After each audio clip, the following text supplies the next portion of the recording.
Nós estamos contando hoje, desde o início, com a presença do Altair, que está representando a Escola Nacional João Amazonas.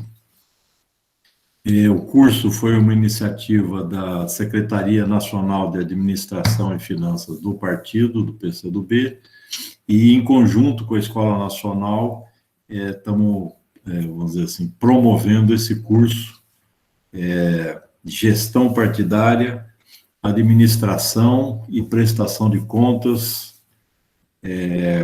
dentro dessas 6 aulas que a gente já percorreu 5. Então, essa daqui é a última aula.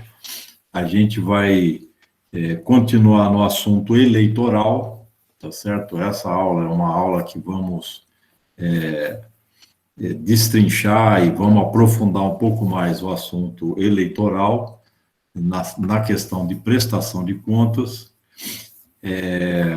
A primeira hora vai ser coordenada pelo Guilherme Stun, da Essente Jus, que nos honra com a presença. Ele é uma pessoa, tem um escritório de contabilidade muito importante, interfere, está sempre dentro das discussões do TSE, bem realmente vamos dizer assim, na vanguarda de pegar os dados, de manusear os dados, e com muita experiência eleitoral. Junto com ele, nós temos a Lisiane Minchen e a Meire Carvalho, que também vão participar da primeira hora de exposição. Na segunda hora, nós vamos ter a exposição do Vandilson Costa.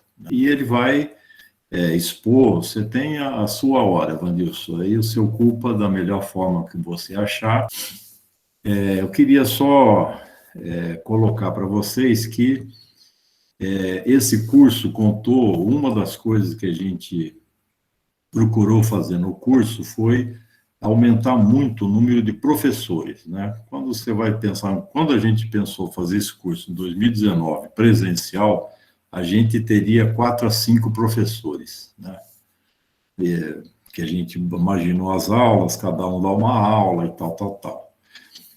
Na questão virtual, a gente viu que a gente podia expandir muito, né? Então, a gente passou de 20 professores nesse curso, né? Mais de 20 professores, 20 pessoas, 20 experiências que vieram aqui colocar a sua experiência, a sua vivência, né, nessa questão que é muito complexa, muito extensa. Você tem muita gente e a gente vê que o partido está aumentando cada vez mais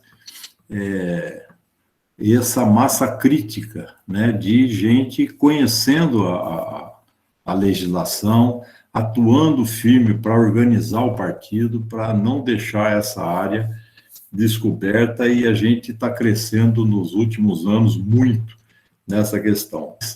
E o curso tem que servir exatamente para a gente perceber mais as coisas, estudar mais e continuar agarrando essa área como uma área fundamental para o desenvolvimento do partido, né?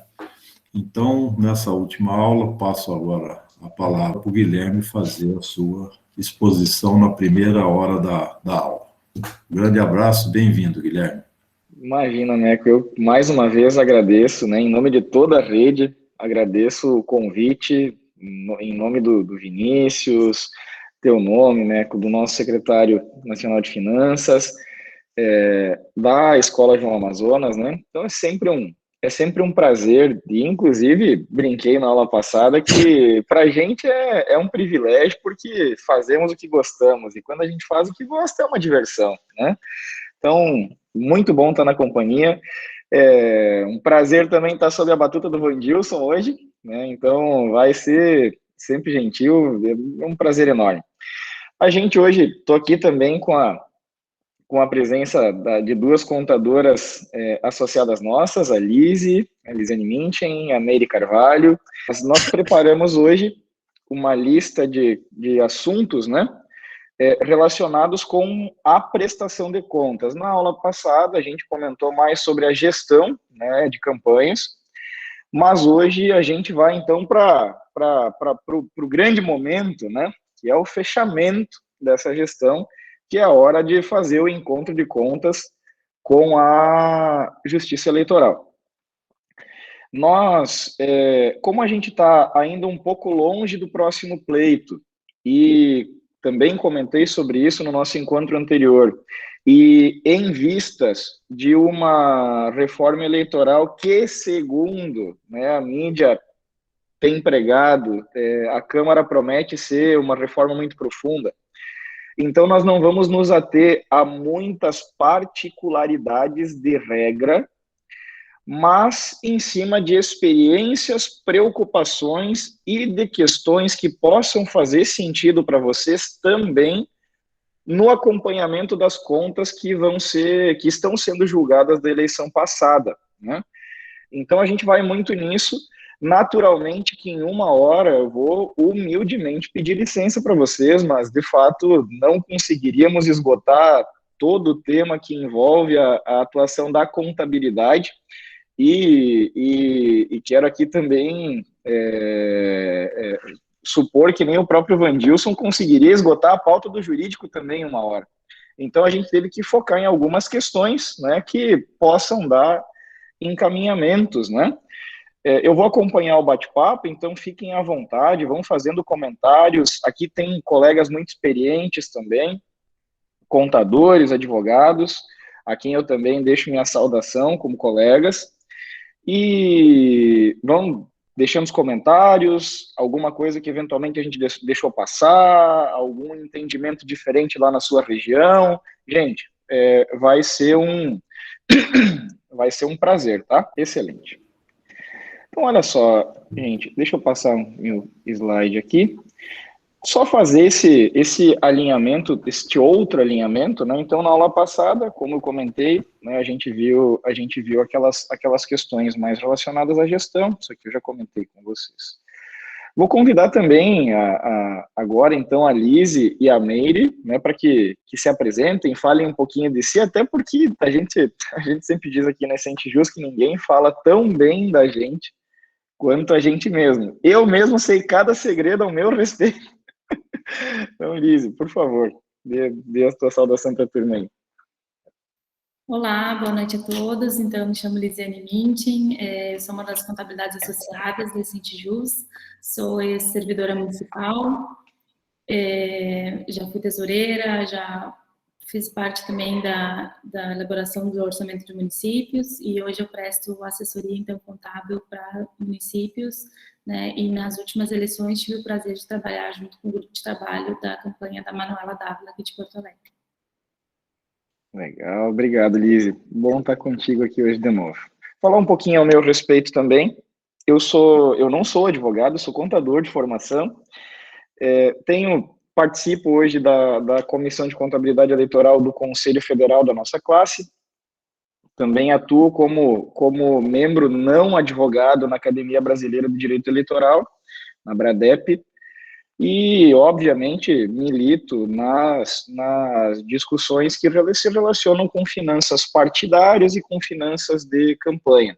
Mediei já alguns grupos de trabalho da academia, principalmente no período de audiências públicas do TSE para definição das regras no ano passado. Estou envolvido esse ano nos grupos de trabalho das duas casas também, discutindo, então, esse regramento do novo código eleitoral. Entrando, né, direto ao tema, né, eu vou começar com a primeira obrigação que qualquer campanha deve enfrentar, né, a não ser aquelas campanhas que não movimentem nenhum tipo de recurso financeiro, mas em movimentando, provavelmente este é o primeiro exercício de prestação de contas, e exercício esse que já pode acontecer, inclusive, no primeiro dia de campanha, né, que é o relatório financeiro de 72 horas. Essa é uma obrigação que envolve muita polêmica, né, seja pelo potencial de desaprovar contas ou não, o que é que deve constar, o que é que não precisa constar.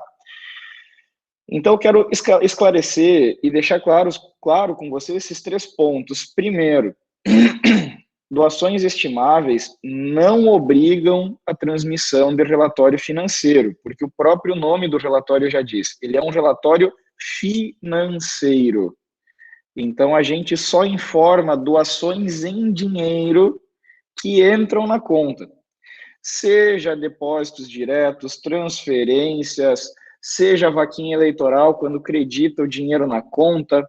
Então, esse é o gatilho que ativa essa obrigatoriedade, é entrar dinheiro na conta. As despesas também não têm a obrigação, né, a informação das despesas não é obrigatória no relatório financeiro. Naturalmente, que se você tem despesas lançadas lá no teu SPCE, no Sistema de Prestação de Contas Eleitoral, elas vão ser informadas, né, o sistema as envia para o DivulgaCand, mas não é porque isso seja obrigatório. As despesas têm presença obrigatória na prestação de contas parcial e na prestação de contas final. E, por fim, né, os relatórios financeiros de 72 horas, a ausência deles, ou a entrega em atraso, tem sim o potencial de desaprovar a prestação de contas. Só que aqui, neste ponto, gente, nós temos muita assimetria, né, muita divergência de entendimentos. Tá? Então, tem estados, né? Primeiro, aliás, existem vários municípios que consideram isso uma falta muito grave. Existem vários TRS que consideram isso uma falta muito grave. Assim como tem TRS que, inclusive, modularam questão, como o TRE do Rio, por exemplo, na eleição de 2018, dizendo que isso não era problema para desaprovar contas, ponto. Então, tudo que entrava nesse sentido não ia nem para discussão, simplesmente se modulou esse aspecto. O TSE costuma não interpretar este ponto de maneira isolada como motivo para desaprovação de contas. Mas o que eu diria para vocês é, cuidar de caldo de galinha nunca fez mal para ninguém. E em prestação de contas, tudo aquilo, a gente tem sempre 2 caminhos.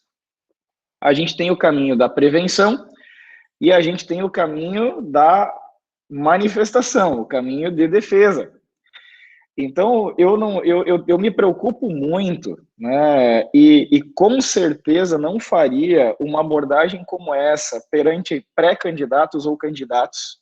Estou discutindo isso aqui com um público que com certeza está um pouco mais habituado com esse tipo de questão, né, tem bastante gente muito experiente aqui na sala, então preciso fazer essa ressalva, gente. Isso aqui não é para atenuar o nosso cuidado com o cumprimento desse prazo, mas às vezes isso acontece, né? E vocês podem estar tendo casos a serem solucionados, casos que estão aparecendo em diligência. Então eu quero trazer aqui algumas linhas de possibilidade de manifestação na tentativa de converter um eventual apontamento por desaprovação como ressalva.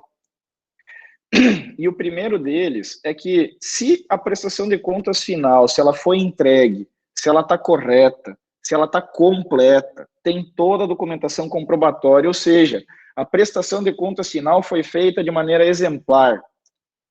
Isso é um grande atenuante.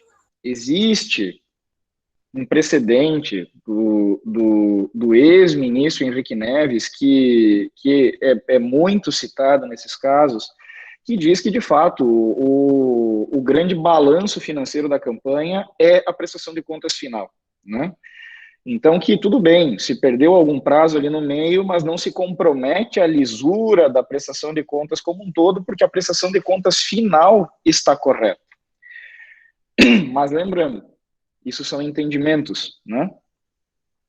Se o relatório foi entregue, apesar de fora do prazo, né, mas ele realmente foi entregue, ok, não se observou o prazo, mas assim que deu, entregou. Aqui demonstra até a própria boa-fé do candidato. Olha, por algum problema, não se entregou, mas tão logo foi entregue, né? Outra questão é sobre doações que deixaram eventualmente de serem entregues na prestação, em algum relatório financeiro, mas constaram da prestação de contas parcial. Isto também pode servir como um atenuante para essa questão, para esse apontamento.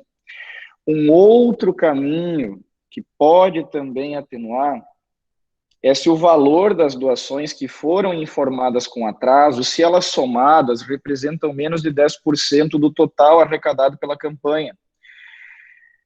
Existe aqueles princípios que são o princípio da razoabilidade e da proporcionalidade. Você não vai desaprovar uma prestação de contas por qualquer coisa ou por qualquer equívoco. Esse equívoco tem que ter potencial de realmente comprometer a prestação de contas. Então, nesse caso, né, a gente também tem alguma atenuação, né, de um apontamento, de um eventual apontamento por isso. Não é incomum também como isso é feito, como essa informação é feita por um sistema, sistemas podem falhar. E o que sempre é importante? De novo, sempre num processo de prestação de contas, toda afirmação é lastreada por documentação que comprove aquele argumento. Então, se você tiver alguma maneira de comprovar, seja um print de tela com data e hora do erro, onde apareçam lá os dados do candidato, onde possa ver que realmente era um relatório financeiro de 72 horas que estava se tentando entregar. Se você, naquele dia, naquela hora, abriu um chamado no suporte do TSE relatando que estava tendo dificuldade de entregar o relatório financeiro do candidato XPTO, então isso também, né, justifica, ou pelo menos explica, o porquê, né, a campanha não conseguiu entregar. E se o número de dias ou horas de atraso também for pequeno, e aqui eu até tentei dar alguma diretriz, 2, 3 dias no máximo, também, eventualmente, pelo menos alguma explicação. Olha, beleza, atrasou, mas foi um atraso pequeno, a gente correu lá, percebeu, correu para resolver, ou seja, fica implícita, de certa forma, a boa-fé do candidato em tentar resolver esse erro o mais rápido possível. Beleza, gente?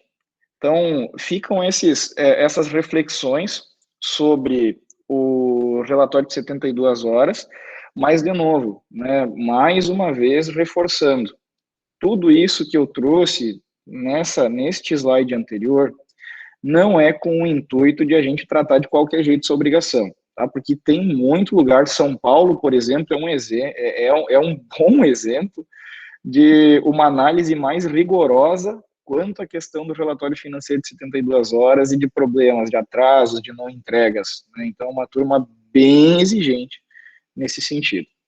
Eu vou passar a palavra agora para a Lise, que vai tratar com a gente da prestação de contas parcial e na sequência, então, da prestação de contas final, e daí eu volto com eventuais comentários ao final da fala da Lise.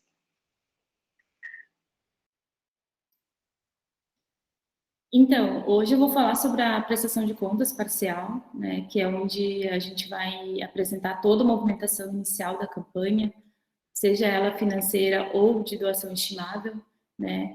E embora não há exigência de se ter toda a documentação em anexo no sistema SPCE nesse primeiro momento da prestação de contas parcial, é importante não deixar para depois, para pegar todos os documentos, né, comprobatórios que sustentam as despesas e aproveitar também o interesse dos fornecedores e das pessoas que estão trabalhando na campanha em receber o pagamento, né?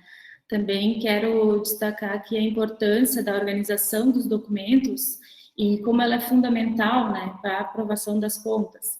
E daí estamos falando em todas as etapas, né, tanto na pré-campanha, na campanha e na pós-campanha. Principalmente quando são campanhas que não contam com toda uma estrutura de pessoal, né?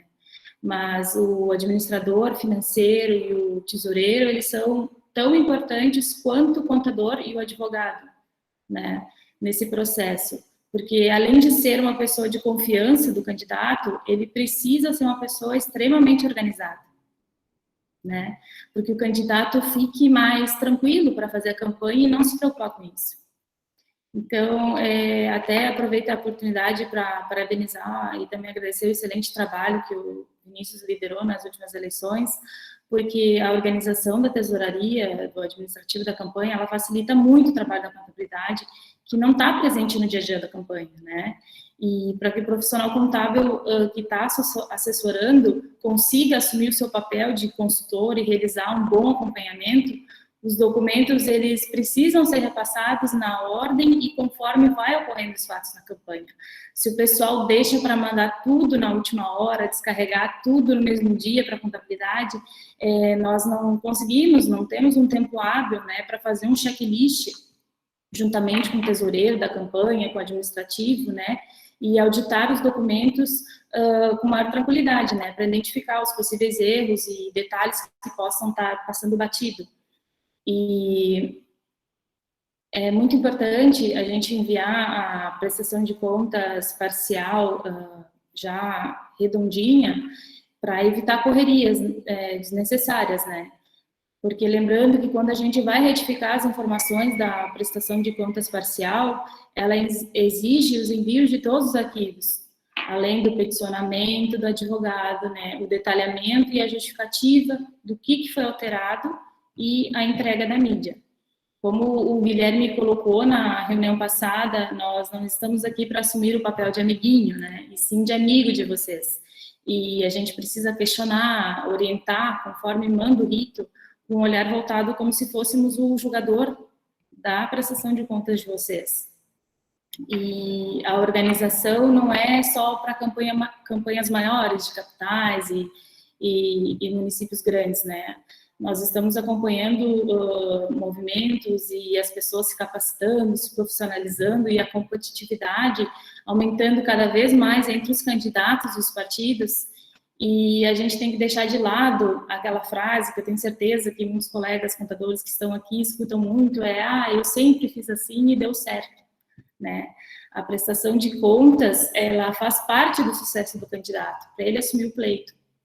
Então, e consequentemente também o sucesso dos profissionais que atuam, né, juntamente, porque todos respondem solidariamente pelas informações prestadas, né, e as consequências para qualquer burla da legislação, elas são muito graves.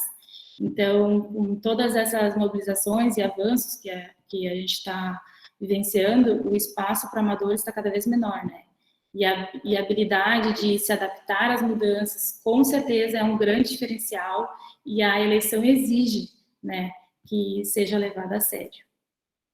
Então, acho que é isso.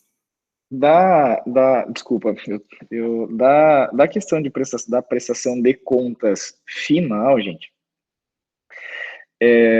a doutora Fátima, na reunião passada, ela fez um comentário que eu lembrei de uma palestra que eu tinha dado alguns anos atrás e parece que a gente vê o filme se repetindo.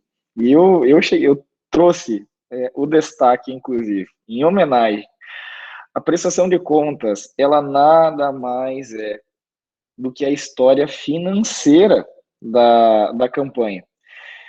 E mais, essa história financeira precisa ser coerente. Né, coerente com o que foi feito, coerente com todas as ações realizadas durante a campanha. Uma prática que a gente foi adotando ao longo dos últimos anos inclusive, antes de a gente fechar a prestação de contas, ali logo depois do dia da eleição, na semana depois da eleição, entrevistar, e de fato, entrevistar mesmo, o coordenador financeiro e o próprio candidato, porque muitas vezes a contabilidade, a gente fica monitorando a campanha de vocês pelos extratos bancários. Então, tudo que vai entrando, tudo que vai saindo, é dali que a gente vai cobrando as comprovações. Só que a gente tem aqui dois problemas, né? Duas dificuldades. A primeira delas é que nem todos os atos de campanha são financeiros. A gente tem aqueles atos que são estimáveis em dinheiro. Serviços doados, produtos doados, né? Seja por pessoas, seja por partidos, e a gente acaba não pegando isso pelo extrato. E como as contabilidades normalmente não estão lá com vocês na campanha, a gente não fica sabendo, né? O outro aspecto é que, e aqui eu gosto de deixar muito claro sempre, independente da plateia, todo ato de campanha normalmente nasce informal. Ou seja, na maioria dos casos, eu não tenho o documento fiscal quando o ato começa a acontecer. Me corrijam se eu estiver errado, mas a prática de dia a dia não é, primeiro eu faço o contrato do panfleteiro para depois o panfleteiro começar a trabalhar. Não, já vai lá, contratou o panfleteiro, bota na rua, tá vindo os documentos, a gente faz o contrato, vai pegar a assinatura lá junto com o pagamento. E isso não é crime, gente. Problema é se isso continuar informal depois. Mas nascer informal não é o problema. Então, esse é o único jeito, como a Lise bem comentou antes, de a gente conseguir fazer um trabalho muito bem feito no final. Uma ação muito coordenada entre o financeiro da campanha, a contabilidade da campanha e o jurídico da campanha, né? E eu trouxe aqui algumas coisas, né? E vou também, Lise, aqui nós vamos ir fazendo um bate-bola, tá? Eu vou comentar sobre esses primeiros aspectos e daí no outro slide tu puxa o restante dos tópicos lá com a gente, né? Então vamos fazendo essa tabelinha aqui. Isso aqui são coisas que essas perguntas todas, é quase que como um checklist de conferência antes de a gente entregar a prestação de contas, né? Então, a gente vai perguntando, vai conferindo, vai vendo se isso tudo está ok, se isso tudo está redondinho, ou aqui podem surgir potenciais problemas, potenciais fragilidades, que muitas vezes até são insanáveis naquele determinado momento da campanha, e que eu já preciso correr com esclarecimentos adicionais, com notas explicativas, com outras comprovações, para organizar isso de um jeito mais contundente.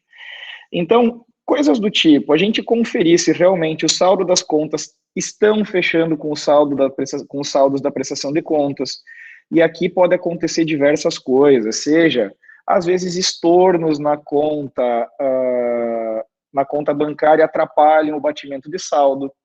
Às vezes, você teve transferências entre contas que o SPCE não consegue entender e atrapalham a conferência de saldo. Às vezes, você tem sobras de campanha que atrapalham a conferência de saldo.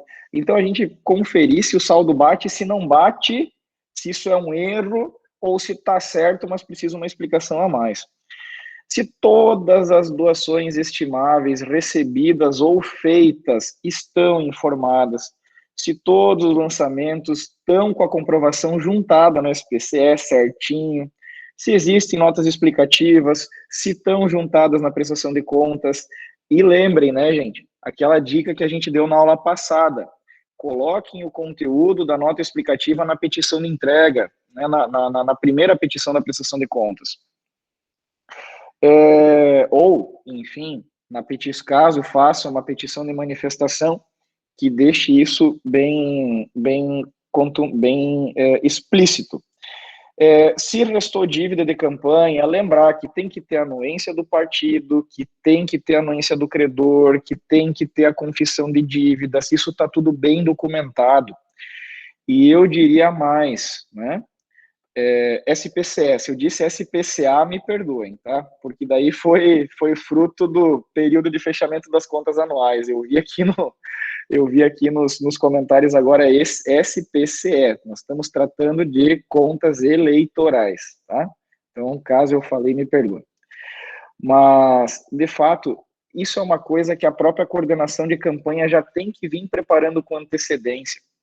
Quando a gente chegou no dia da eleição e está terminando os acertos, né, dos fornecedores, tentem eliminar todos os fornecedores pequenos. Se tu está vendo que não vai ter dinheiro para fechar a conta de campanha, vai restringindo o problema a um número menor de fornecedores. E fornecedores que sejam de confiança, fornecedores que sejam conhecidos do partido. Meus queridos, nós vamos entrar numa eleição bem delicada no que vem.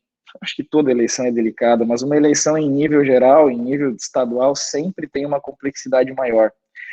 Fornecedor de gasto grande é fornecedor de confiança. A gente não contrata para gasto grande de campanha fornecedores que a gente não conhece, que a gente nunca teve relacionamento. Tomem cuidado com isso, né? Porque as coisas podem sair do controle, pode restar algum resto a pagar, e o fornecedor tem potencial, sim, para comprometer a aprovação das contas, por exemplo, se ele não aceitar negociar com o candidato. Então, isso é um ponto bem importante, né? E ainda mais a gente falando com dirigentes e com equipes financeiras de diretórios estaduais e grandes cidades. Se restou sobra, tem a comprovação da destinação, fez a destinação certinha, e lembrem, não só sobra de dinheiro, mas sobra de bens também. E às vezes a gente compra lá bens pequenos, sei lá, comprou uma caixa de som, comprou cadeira e mesa para recepção lá no comitê. Isso tudo tem que ir para o partido depois. Ou pior, e aqui vocês vão fazer uma promessa para mim, antes de eu passar a palavra para a Lise.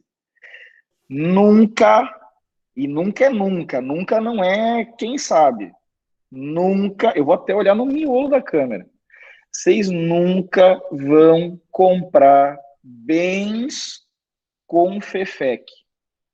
Nunca é nunca. Ah, mas Guilherme, a lei diz que dá. Sim, dá, mas não deve.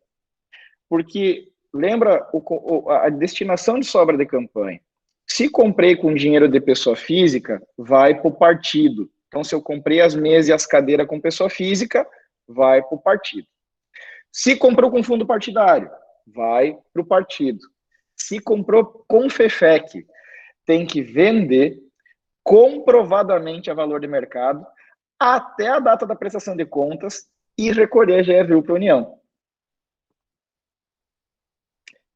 Aí nós já tivemos esse tipo de caso. Eu faço o candidato tirar do bolso e comprar aquela porcaria lá e deu pra bola. Gente, é só para se incomodar, tá? Então isso vocês vão prometer. Anota aí, nunca comprar bens com FEFEC. FEFEC é para pessoal, é para marketing, é para contador, para advogado, para aluguel de coisas, sei lá, mas não para comprar bens. Show? Deixa eu passar o slide aqui, Lise. Vou te devolver a batuta. Então, precisa também observar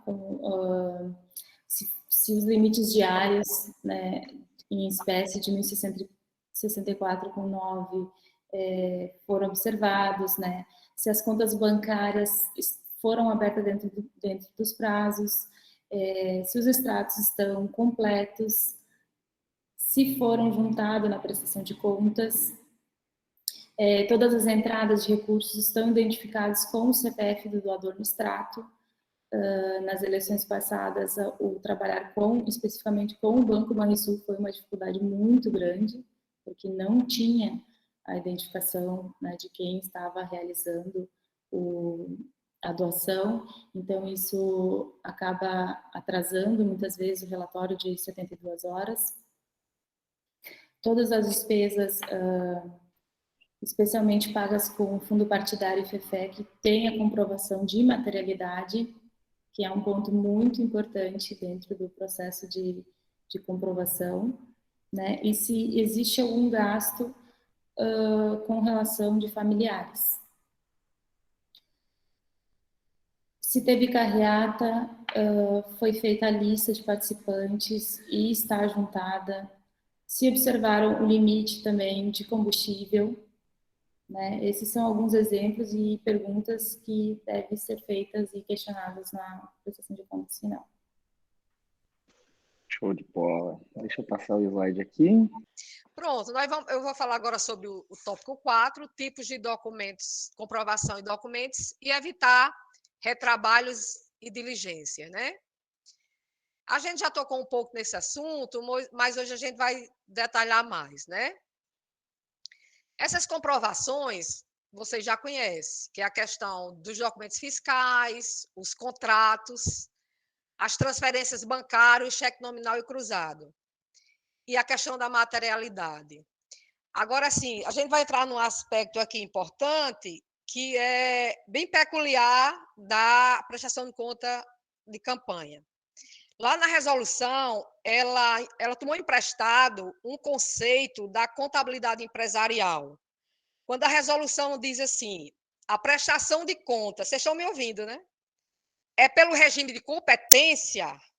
O que é que a resolução diz? Não tem outra solução.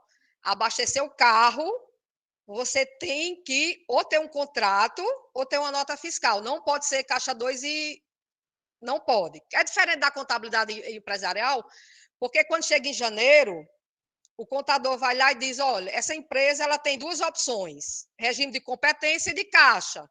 De caixa, ela vai pagar imposto só quando ela receber o recurso.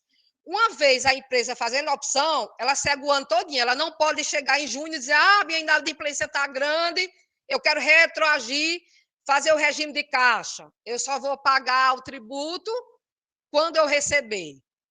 Então, é mais ou menos esse conceito. O que a legislação eleitoral diz, você só tem uma opção, é regime de competência. Independentemente de você pagar, o partido pagar, o ser fiado, você tem que registrar na contabilidade.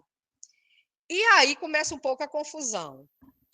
Acontece, às vezes, capital nem tanto, porque ninguém conhece ninguém e não tem essa história de fiado, né? Mas interior, todo mundo se conhece, aí, não, eu vou receber um dinheiro do partido, eu vou arrecadar, e aí vai levando o material. Para a Justiça Eleitoral, isso é caixa 2, porque a resolução é clara. Ou você sai com um contrato ou sai com a nota. Chega para o empresário diz assim, não, mas eu não sei se eu vou receber, eu não quero emitir a nota fiscal, porque eu tenho que pagar o tributo já no dia 20 do mês seguinte. Eu não sei quando, não sei se vocês vão pagar depois que terminar a campanha, porque se tiver um contrato é possível, depois arrecadar para pagar. Aí não, então vamos fazer um contrato, resolve. Beleza, então, atento, o regime é competência. Então, não tem esse negócio de sair lá afiado e ficar, além do desgaste político. Porque se houver uma diligência e o Ministério Público ajuizar uma ação de investigação eleitoral, o Ministério Público vai dizer que foi caixa 2. Não tem como o meio jurídico do advogado fazer uma defesa dessa. Não é porque está esperando, não existe. O regime de competência teria que ser registrado. E aí todo cuidado é pouco. Pessoa física, também a mesma coisa. Está contratando lá um militante para fazer um trabalho. Tem que fazer o contrato independentemente dele receber esse dinheiro. Aí vem outra confusão que fazem na campanha. A pessoa física lá, militante, é CPF, ele precisa de emitir documento fiscal? Não, só o contrato. Mas por quê? Porque aquele dinheiro que ele está recebendo é um acréscimo patrimonial. O que é que a legislação diz? Acréscimo de renda é tributado com imposto de renda, 27,5, aquela tabela. Tem necessidade dele pagar ISS? Não, bitributação, não tem necessidade. Resolve só com o contrato e o pagamento, resolveu. O que aconteceu? Ele vai ter que declarar? Vai ter que declarar. O candidato é obrigado a informar? A DIF que Guilherme falou na aula anterior, é obrigado. A legislação abre um parâmetro de determinado valor, mas quem fez o acréscimo, ele é obrigado a declarar, independentemente do valor. Então, aí, todo cuidado é pouco. Negócio de caixa 2 não existe, existe. Ah, mas eu não fiz um bom planejamento. Eu tenho medo de fazer um contrato com um posto 20 mil. E se eu precisar dar um freio durante a campanha, não tem problema não. O advogado faz um aditivo, faz uma retificadora na parcial e faz uma boa nota explicativa. Não pode ficar o vácuo sem resolver essa questão. Outra questão aqui de contrato de pessoal que é importante. Houve uma inovação nessa resolução, que muitos utilizaram contratos de outras campanhas e passaram despercebido. Nas outras resoluções, não tinha tanto detalhamento no contrato de o local que foi prestado o serviço, porque antes era assim, todo município. Não. Ele tem que citar o bairro, a hora, o que ele fez, porque se não está no contrato, vem a diligência, porque já podia ter evitado isso, já poderia ter detalhado no contrato. Quem detalhou evitou essa diligência. Isso serve para quê? Como é que eu tenho um locador que ganha 50 mil e outro 10 mil? Eu sou analista lá da Justiça Eleitoral, eu vou dizer assim, o que foi que aconteceu com 40 mil? Foi compra de voto? Está estranho. Na hora que o contrato está detalhado, você evita toda uma diligência, né? Aí, por que está diferente? O local. O pastor da igreja é militante, onde foi panfleto, o local dentro do templo. Abuso de poder religioso. Então, tudo isso tem que ter muito cuidado, né? O local, a hora, valor, tudo isso é comparação, né? Então, assim, nota fiscal, outra coisa, a gente já tocou nesse assunto, a importância de relatório de marketing, gastos volumosos, fazer uma boa nota explicativa, detalhar o máximo na nota fiscal. Guilherme até falou ontem, na questão também na última aula, a questão de a majoritária vai comprar nota fiscal, detalha lá, independentemente de registrar, porque a Lei 9.004 tem um artigo lá, que eu acho muito inteligente, que diz que a majoritária, ela é dona da prestação de conta dela. Se ela está pagando, se ela disser assim, não vou fazer doação estimável para ninguém, ela não é obrigada, não. É diferente do partido. O partido não tem essa liberalidade. O partido é obrigado a detalhar e a informar ao candidato a sua doação estimável. Já o candidato, não. E aí eu acho que é uma inteligência aí da norma, porque você imagina uma campanha para governador do estado, uma campanha para presidente da república, numa dobradinha, ele ter conhecimento de N vereador para espalhar essa prestação de contas. Então, eu acho que essa legislação foi bastante inteligente nesse aspecto, né? Porque bagunçava e tumultuava o processo sem necessidade. Outra coisa, os fatos que merecem atenção redobrada em relação às doações e cessão estimável, que é um ponto que ocorre em muitas diligências. Por exemplo, uma cessão de um veículo. Cessão é quando você entrega, depois recebe de volta. E aí ocorre demais, a legislação diz que tem que ter um preço de avaliação. E aí a gente encontra muita confusão no mercado, que pega a avaliação da tabela FIPE. Tabela FIPE é valor de avaliação do imóvel. Infla a prestação do contra do candidato, às vezes é a locação, a cessão do veículo, podendo ir na página da internet e pegar a diária de um carro similar, aí vem o quê? É comum. Aí o que acontece? Valor do veículo do cara, 100 mil reais. Cessão 100 mil do valor do carro. Já foi embora, o limite dele era um vereador 300 mil, foi embora 100 mil, sem necessidade e sem lógica nenhuma. Lógica nenhuma. Essa questão da doação, toda doação tem que ter avaliação. O termo de cessão intimada, porque você imagina você pegar uma prestação de conta, só tem o documento do carro e a avaliação, né? Fica estranho. Então, você tem que fazer a coisa correta, detalhando direitinho. Material gráfico, inclusive, ter cuidado com isso aí. Quando você detalha, que foi, inclusive, reforçando o que o Guilherme falou na aula anterior, o candidato, ele detalhou nada. É majoritário, ele comprou milhões, mas ele não disse para quem doou. Pode levantar uma suspeita de uma diligência na gráfica. E aí, o que acontece? Vai expor o candidato numa mídia sem necessidade, porque era lícito, mas foi mal organizado. A documentação e a coordenação não atentou para isso aí, né? Aí nós agora vamos entrar agora na questão do impulsionamento de conteúdo do Facebook. Foi outra celeuma, outra confusão que houve nessa campanha. Quando, na campanha anterior, não tinha essa normatização do Facebook, e foi um problema porque o susto foi quando chegava a prestação de conta da campanha. Não sei se vocês lembram, antes dessa campanha agora, lá de governador, os candidatos pagavam os boletos bancários, pagavam, dos créditos. E aí, o Facebook ia emitindo na competência seguinte as notas fiscais. E foi um susto quando chegou no tribunal essas notas fiscais, não batia as notas fiscais com os boletos bancários, e aí teve que ter uma jurisprudência para resolver essa questão. E aí, nessa eleição, foi normatizado. E é bastante importante. Isso porque a gente sabe que nessa campanha agora, a maioria são de recursos públicos ou doação de pessoa física. E o candidato ele tem que ser diligente e fazer um bom planejamento financeiro na sua campanha. Ele pega um boleto de 3 dias, 4 dias antes da campanha e paga 30 mil reais de Facebook, se ele sabe que 3 dias depois não vai dar para consumir. Ele tem que ter cuidado, um bom planejamento. Por quê? Vai pagar o boleto, o Facebook só vai, por exemplo, 15 mil reais, e 15 mil reais que sobrou dos 30 que ele pagou o boleto, como é que vai resolver? Vai dar tempo? O Facebook, o Facebook nessa campanha, ele até inovou da pessoa ir lá, cadastrar e receber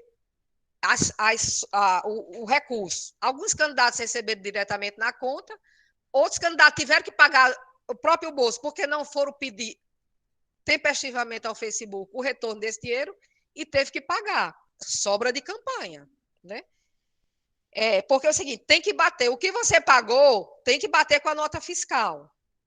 Pagou 10 mil de boleto, 10 mil de nota fiscal e 10 mil com pagamento. Se não bateu, aí tem que... Teve outro problema também, que a gente tomou conhecimento aí pela mídia. Chega o dia, o candidato não tem abertura da conta bancária e paga com o cartão de crédito pessoa física dele. Aí é o contrário. Vai o quê? Ficar maior. Então, todo esse cuidado é pouco. O Facebook tem que ter todo cuidado, porque não tem esse negócio assim, não. O Facebook vai emitir, você paga lá, sai o CNPJ da campanha, paga, não vai bater, não. Paga com o cartão de crédito do candidato pessoa física, não vai bater, essa conta não bate. E vai estourar lá na prestação de conta final. Aqui, né, que tem que solicitar para tempestivamente, terminou a campanha imediatamente no dia seguinte, já solicita. Geralmente o Facebook é no dia 5 do mês seguinte, ele já está emitindo essas notas fiscais, então dá tempo, porque aí tem 30 dias aí para a prestação de conta final, dá tempo de fazer uma prestação de conta retificadora. Se eu esquecer alguma coisa aí, depois o Guilherme vai dar fatos que merecem atenção redobrada. A questão também da alimentação. Isso aí tem que ficar prestando atenção à questão de 10% dos gastos totais contratados. Detalhar quem foi que consumiu, a pessoa, o CPF, da militância, tudo bem direitinho. Serve tudo isso aí, inclusive, para as doações estimáveis, né? A questão também, na questão das doações, por exemplo, de comitê. Na página da internet tem a questão lá das sessões de comitê, qual o valor do preço do aluguel. Aí outra confusão, o candidato pediu emprestado aí uma casa aí para fazer o comitê dele. No final da campanha é que percebeu que o cara não era proprietário, era locador. A primeira coisa que o coordenador tem que fazer você poderia me dar um documento aí que comprove a propriedade do seu imóvel? É a primeira pergunta. Não, eu sou locador. Então você não pode. Porque você só pode doar aquilo que pertence ao seu patrimônio e só pode ceder, por exemplo, o músico, ele pode doar a música. Eu não posso fazer uma doação da música porque não é atividade, não é da minha atividade, eu não faço música. Então, você só pode fazer... A exceção é o candidato. O candidato, ele não é dono de gráfico. Pessoa física, ele não tem gráfico. O candidato pode. A regra é essa, não serve para candidato. Mas qualquer outra, ele tem que doar ou ceder o produto de sua própria atividade. Lá na resolução, exceção do candidato, né? Mas aí, deixa eu ver aqui mais. Aluguel do comitê. Também tem que ter cuidado. Com relação a comitê, essa questão de deixar lá no contrato, porque normalmente faz o contrato com o locador e as contas de luz, de telefone, não está em nome dado, CNPJ, e nem dá tempo. Não dá tempo. Uma campanha de 45 dias, você dá tempo na COSERN, mudar. Isso é uma burocracia desnecessária para o tempo de campanha, mas você tem que estar no contrato. Inclusive, a conta de luz, que esteja em nome do locador, é de responsabilidade do candidato. Né? Outro detalhe aqui, passo a passo. O passo a passo, na realidade, da prestação de conta final, a gente não termina a obrigação quando entregar a prestação de conta. Começa tanto na prestação de conta que o advogado tem que prestar, como o partido político, de todo o período da campanha, e, inclusive, o partido tem outra obrigação, que é a prestação de contas anual, né? Porque o partido ele pode, por exemplo, já começar a arrecadar e guardando dinheiro para a campanha do candidato, independentemente da campanha ter começado. Aí tem que detalhar tudo na contabilidade bem direitinho. E aí vem a questão da análise técnica, que isso aqui é muito importante, como a Lisiane já falou, na questão da prestação de contas parcial, na final. Tem uns detalhes que ninguém atenta, mas sempre é bom, antes de mandar a prestação de conta final, checar toda a parcial. Porque quando você manda a prestação de contas parcial, e você pede ao juiz e pede ao advogado para peticionar, pedindo para aceitar aquela retificadora parcial, você ali tem a oportunidade de você gerar muitas diligências. Um exemplo, a Justiça Eleitoral chegou no dia de entregar a prestação de contas parcial, aí o coordenador esqueceu de uma conta, aí já próximo à final, esqueci, tenho que pagar, não sei o quê. Naquele momento, é o ajuste de, antes de mandar para a final, mandar a parcial. E aí zerar, porque é desgastante para o contador, para o advogado, fica um relatório muito extenso. Então, é o momento de você limpar tudo. Vamos limpar aqui essa prestação para vir o menor possível de diligência. É esse momento, né? de ver essa questão que eles já falaram. E aí, depois, eu costumo dizer que em prestação de conta sempre a gente se assusta, porque o contador termina a prestação de conta, termina a coordenação disso, não vem nada, não vem nada. Mas sempre tem alguma coisinha, né? Sempre tem alguma coisinha. Um contrato que esqueceu o local, sempre tem aquela coisinha, né? Então, assim, a gente tem não vem nada, mas vem, né? E aí, depois dessa análise da entrega, da análise, das diligências, aí vem também a questão do momento do Ministério Público dar o seu parecer, né? Se ele é favorável àquele parecer técnico, né? Na maioria das vezes, sim, mas na maioria das vezes, não, né? Tem também, a população tem uma oportunidade, tem um momento lá que sai o edital, para a população se manifestar se é contra ou a favor daquela prestação de contas. Isso não é muito usado na prática, mas é uma boa oportunidade do adversário ir verificar a prestação de conta, né? Ficar de olho durante a campanha, né? E aí, eu diria que a prestação de conta final a gente só fica tranquilo quando ao julgamento, né, e favorável, a sentença é tão bom, né? Porque depois vem os recursos eleitorais, a questão das multas. Na realidade, o candidato, se você tem uma prestação de contas bem elaborada, você evita muitas multas, né? Inclusive para aumentar aí até o fundo, porque essas multas eleitorais que o candidato paga, por meio do GRU, ele vai também para fundo partidário, né? Então, assim, o melhor possível é evitar que o candidato pague multa, né? Pois tá, Guilherme, agora as suas considerações. Não, eu só tem duas questões, Mary, que me lembrou algumas coisas que acho que eu até teria sido legal ter sugerido a gente colocar no material. Um cuidado, lembrei de dois casos práticos, então mais contar dois casos aqui. O primeiro, gente, principalmente gastos expressivos na campanha, deem uma olhada, quando vocês tiram o CNPJ, o cartão, aquele cartão de CNPJ que a gente emite lá no site da Receita Federal, deem uma olhada na data de criação do CNPJ. Aconteceu um caso em uma eleição de uma gráfica que abriu um CNPJ na época da campanha específico só para atender os políticos. Ela não queria atender no seu mesmo CNPJ clientes da política e outros tipos de cliente. Então ela separou um CNPJ específico para atender campanhas. E o dono da empresa colocou como endereço desse novo CNPJ a casa dele.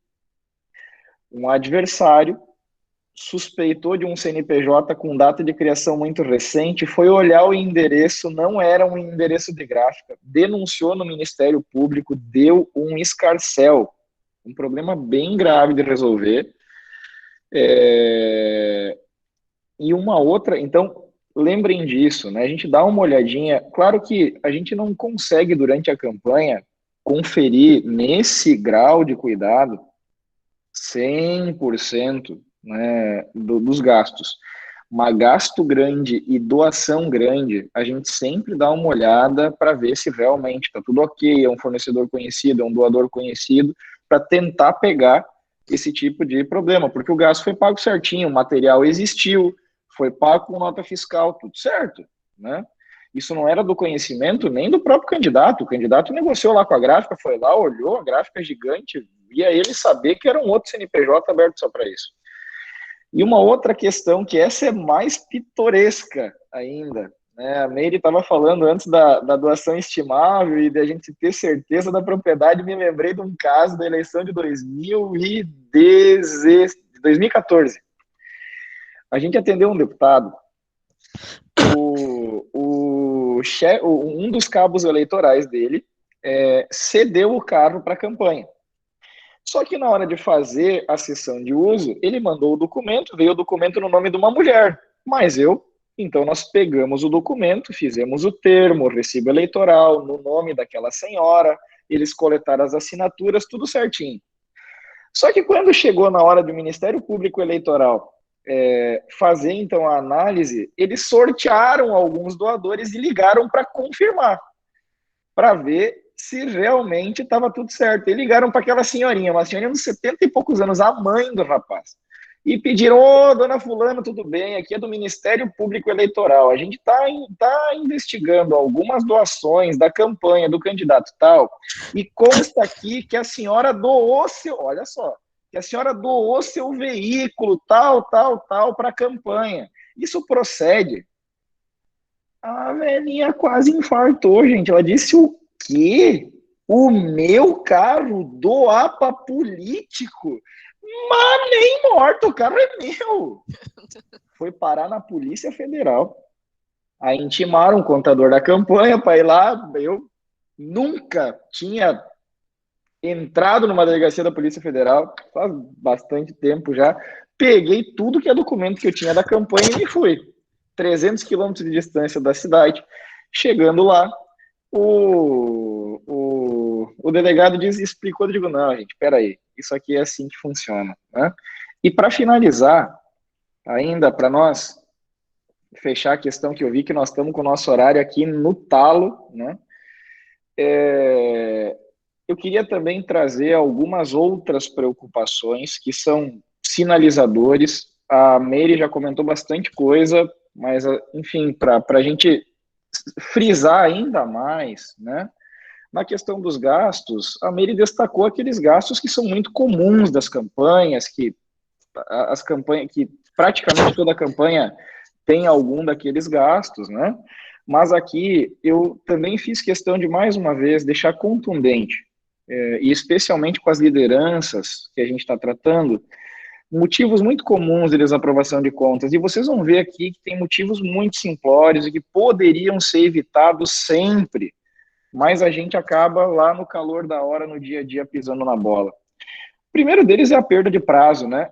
E mais, período de diligência carece de atenção, gente. A Meire trouxe o passo a passo, vocês viram o passo a passo do julgamento de uma prestação de contas. A gente, às vezes, e muito contador que não está acostumado com a dinâmica da contabilidade eleitoral, acha que é como qualquer outro cliente empresarial, quando você entrega a declaração, terminou, cumpriu o prazo. Não, aqui é diferente.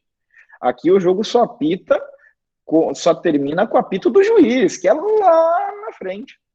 Nós temos prestações de contas da eleição de 2018 que não foram julgadas ainda. E pode sair diligência agora. O João Brasil e o Paulinho estão lá se batendo com diligência do nosso Comitê Central de 4, 5 anos atrás, que só agora está indo para análise. E daí a gente tem que ir lá e cumprir prazos curtos, né?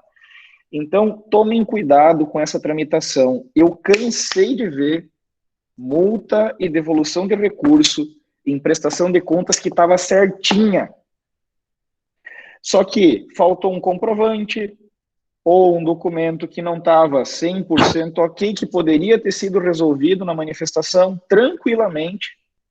O candidato, inclusive, tinha em casa o comprovante correto e tomou desaprovação e devolução porque perdeu o prazo. E no silêncio, quem cala, consente. Se a perícia ficou em dúvida, ela pede para você se explicar. Se você não se explica, ela parte do princípio que aquilo realmente é um erro e penaliza. Então, isso aqui é clássico. E se perguntar aqui na própria sala hoje de noite, a gente vai ouvir falar de, N situações, de casos que conhece, de um amigo, de um candidato, enfim, situações aí da vida fora. Comprovação incompleta e muitas vezes a comprovação equivocada. Não é incomum, às vezes a diligência está pedindo, olha, eu preciso do comprovante do pagamento.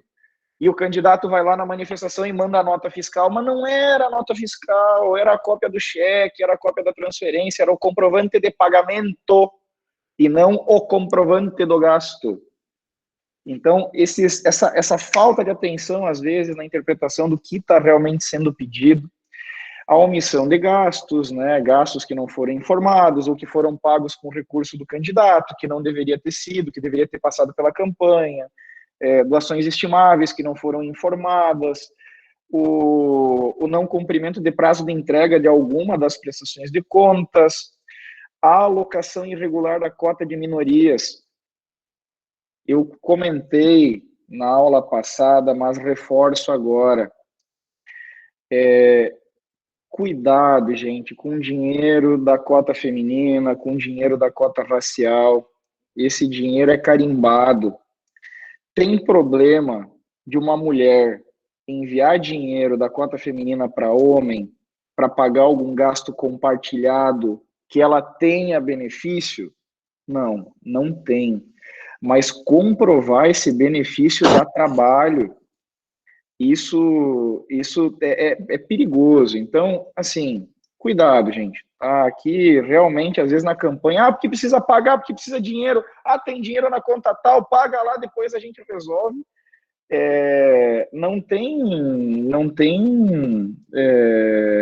Às vezes não tem o que resolver, né? Deixa eu ver aqui. Os gastos relacionados com familiares, que a gente comentou na aula passada, não tem nada na legislação eleitoral que proíba, mas o entendimento é que existe má-fé do candidato presente, que existe a tentativa de desviar o propósito do recurso público. O recurso público nas campanhas é com a finalidade eleitoral, é com a finalidade de tornar o candidato conhecido, e a gente até teve um caso na aula passada que, o cara realmente trabalhou. Eu acho que é o Juliano que está aqui hoje, disse, cara, eu trabalhei na campanha, tá lá, eu coordenei a campanha, e era a única grana que tinha para pagar, e foi feito, estamos se incomodando agora, e incomoda mesmo, gente. Então, isso aqui tem que evitar, se precisa pagar pessoal para trabalhar na campanha, que é familiar, ou precisa comprar coisas em empresa que é de algum familiar, faz com dinheiro de pessoa física, mas não com dinheiro público. Isso evita muita dor de cabeça. A extrapolação do limite de gastos, especialmente dos limites dinâmicos, que é aquele da alimentação, da alocação de veículos, da movimentação de fundo de caixa, o número de pessoas que podem trabalhar na campanha, né? Contador e advogado sem experiência com eleitoral, eu até brinquei na aula passada, e eu peço que não me levem a mal, gente, às vezes eu fico aqui dando umas cutucadas assim, mas é pra gente, de fato, né, tentar descontrair um pouco, mas não se leva dente para consertar em cardiologista, gente. Então, esse tipo de serviço, ele é muito específico. Então, levem para quem já tem experiência, busquem quem já tem experiência, vamos estimular a formação de novos quadros. Isso foi muito comentado no encontro passado, e o PCdoB tem se esforçado muito, né? E aqui a gente tem vários contadores conhecidos, vários advogados conhecidos que são quadros do partido. E não adianta, moçada. Nós estamos na era do básico, que o básico bem feito é o novo ótimo. E em eleição tem terceiro tempo, que é o judiciário na hora de aprovar a conta. Então, é importante a gente ter isso bem presente. E a falta de preparo e de organização, especialmente do candidato e da coordenação financeira, às vezes não tem jeito. É só abraçar Jesus mesmo, porque a lambança é tão grande que não tem conserto. Então, aqui não tem aquela do eu dou um jeito depois a gente resolve. Se vai nessa, vai dar porcaria. Ok, gente? Então, deixa eu ver aqui. Eu vou deixar no final desse material, a gente tem algumas condições especiais para o PCdoB, em função da própria gentileza do Comitê Central sempre em proporcionar esses espaços para a gente. Então, quem quiser conhecer um pouquinho melhor pode nos procurar.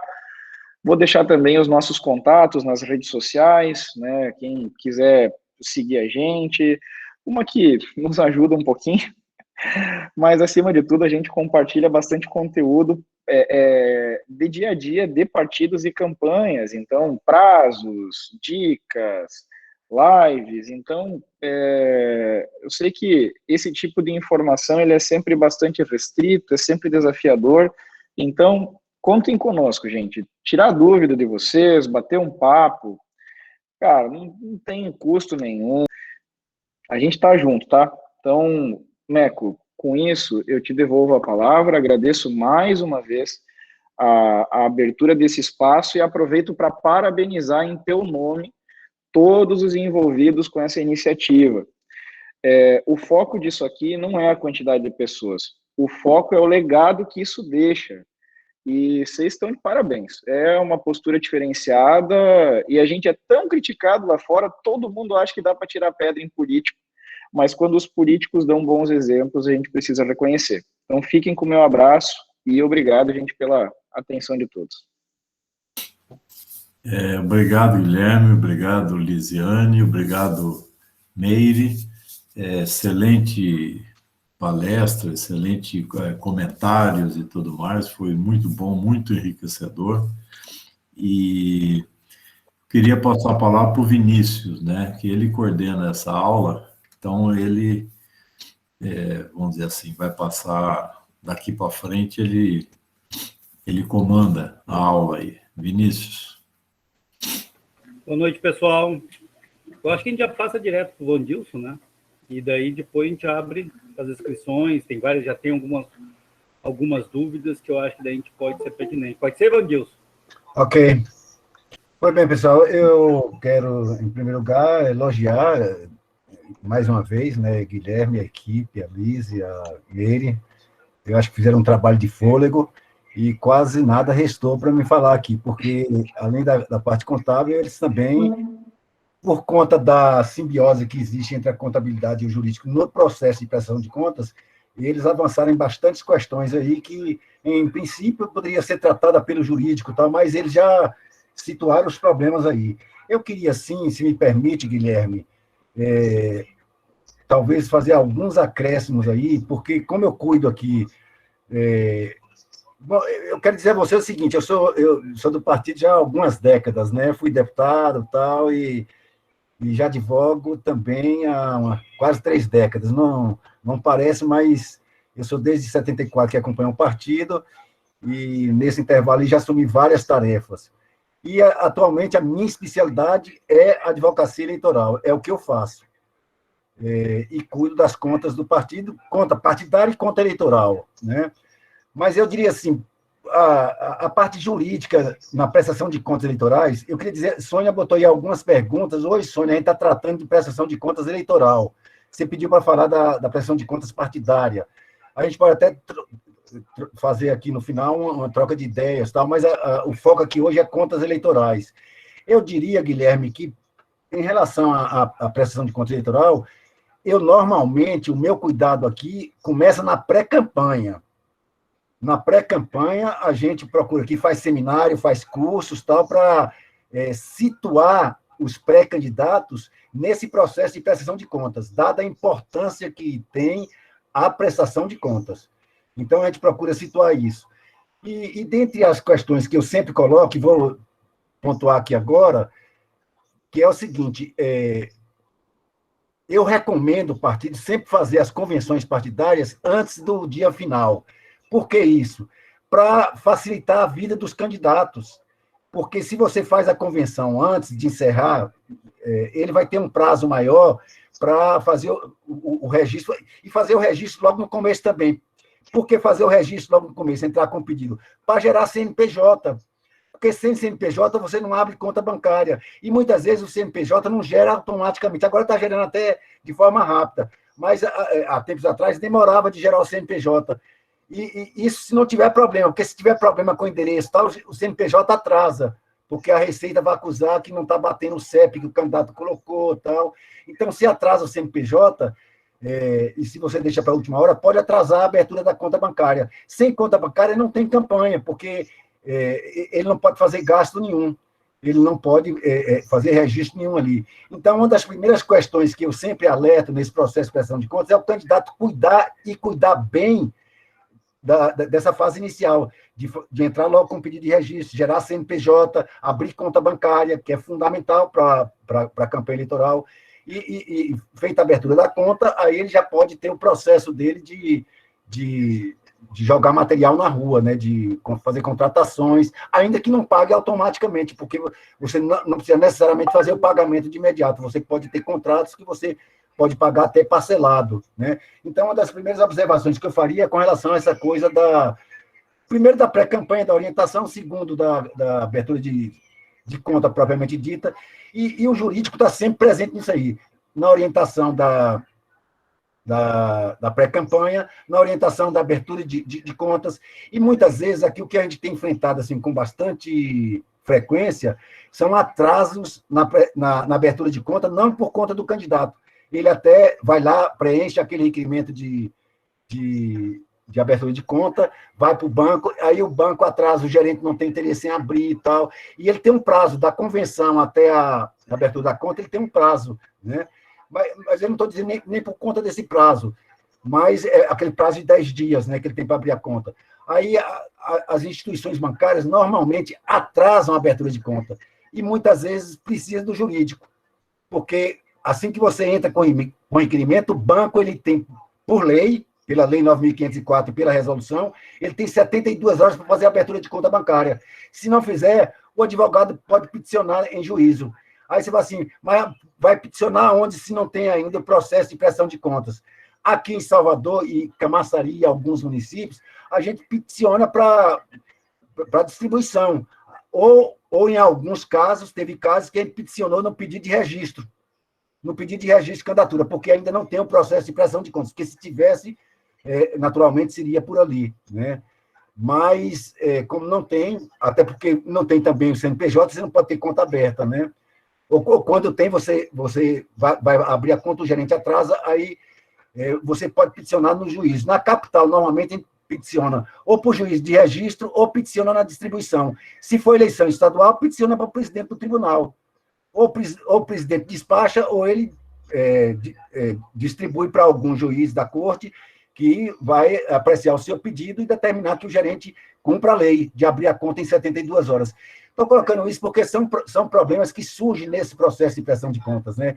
Que nasce desde aí, né? A atuação do advogado.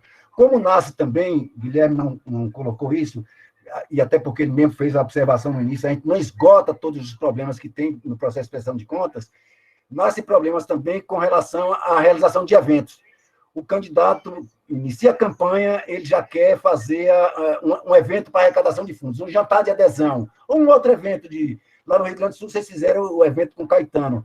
Aí você vai comunicar quem? Se não tem ainda o processo de prestação de contas. Aqui, a gente tem dois caminhos. Em alguns casos, eu peticionei no juiz de registro, o juiz de registro ou despacha, ou dá um despacho provisório, ou despacha para a distribuição resolver o problema, porque muitas vezes ele não quer assumir essa questão, né? Ele não quer assumir esse dever dele, né? Mas, normalmente, quando os candidatos que pedem para fazer logo o evento no início da campanha, sem ter ainda o processo de prestação de contas autuado, aí eu faço o pedido normalmente no juiz do registro. Depois, quando tiver o processo autuado, o juiz do registro remete aquele comunicado, aquele ofício para a realização do evento para o processo da prestação de contas. Porque quando você faz um evento objetivando arrecadar recursos, seja esse show de Caetano no Rio Grande do Sul, seja um jantar de adesão, um almoço, uma feijoada, todo esse procedimento vai para o processo de prestação de contas. E aí é evidente que não é rigoroso, digamos assim, que tem necessidade do advogado fazer o comunicado. Esse comunicado pode ser feito pelo próprio candidato ou pelo administrador da campanha. Ele faz um ofício comunicando que vai realizar o evento. Esse ofício, esse comunicado, normalmente são 5 dias antes do evento, no mínimo, 5 dias antes do evento, para fazer a arrecadação de recursos para a campanha. Os que me procuraram, eu fiz como advogado, comunicando tal, já com essa visão também, Guilherme, disso aí já ir para o juiz remeter para o processo de prestação de contas, já para ir um pouco redondo, Miri, para o processo de prestação de contas. É evidente que essa realização de evento tem toda uma parafernália de coisa. O evento você tem que contabilizar tudo, ainda que seja de doação, né? Se o cara cedeu o restaurante, cedeu algumas coisas, tudo tem que ser devidamente contabilizado e vamos dizer assim, e descrito, né? Se fez contrato, se não fez, tal. Até Coca-Cola, se for servir na mesa, ou refrigerante, ou suco, ali tem que ser contabilizado se foi comprado, se não foi. Enfim, estou colocando isso porque foram problemas que surgiram para mim enquanto advogado e surgiram também no processo jurídico. Porque teve candidatos que fez evento, muitas vezes não comunicou com a antecedência devida, aí você tem que justificar, ou se couber a justificação, né? Porque, na verdade, teve alguns casos que o pessoal tentou fazer antes desses 5 dias, e eu mandei suspender o evento e remarcar, refazer a data, né? Teve alguns casos aqui em Salvador. Então, eu estou colocando esses problemas porque são problemas que requerem uma vigilância tanto da contabilidade quanto do jurídico, né? O jurídico tem que estar presente também, porque se não fizer isso, lá adiante, no processo de prestação de contas, vai surgir problema. E dependendo do tamanho, vamos dizer assim, do evento, pode ser um problema grave, que pode resultar não só em ressalva ou até em desaprovação de contas, né?